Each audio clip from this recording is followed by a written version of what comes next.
Welcome to this geometry lesson.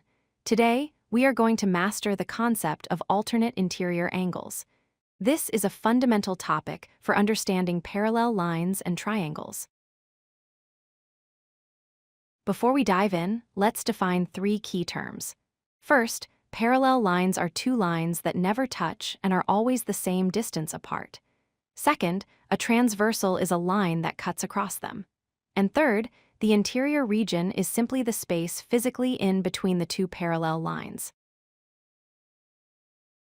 So, what are alternate interior angles? The name tells you exactly where they are.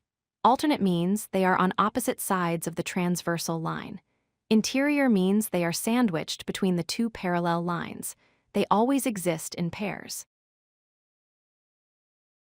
Here is a great visual trick.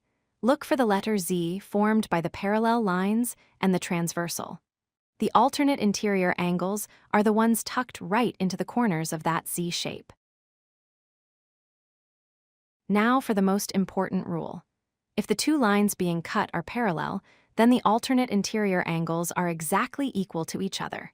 If angle A is 50 degrees, angle B is also 50 degrees.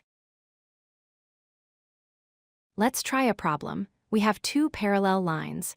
The top angle is 70 degrees. We need to find angle X since they are alternate interior angles. We know they must be equal. Therefore, X is also 70 degrees. Sometimes you might see algebra. Here, one angle is 3x plus 10, and the other is 130. Because the lines are parallel, we set them equal to each other.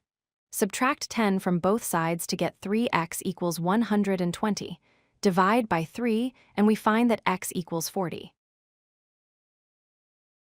It is crucial to remember this warning. If the lines are not parallel, you still have alternate interior angles, but they are not equal. The equality rule only works for parallel lines. To wrap up, remember that these angles are between the lines and on opposite sides. Use the Z pattern to spot them, and most importantly, they are only equal if the lines are parallel. Thanks for watching. If you like this video, hit that like button and don't forget to subscribe. Visit codelucky.com for more such useful content.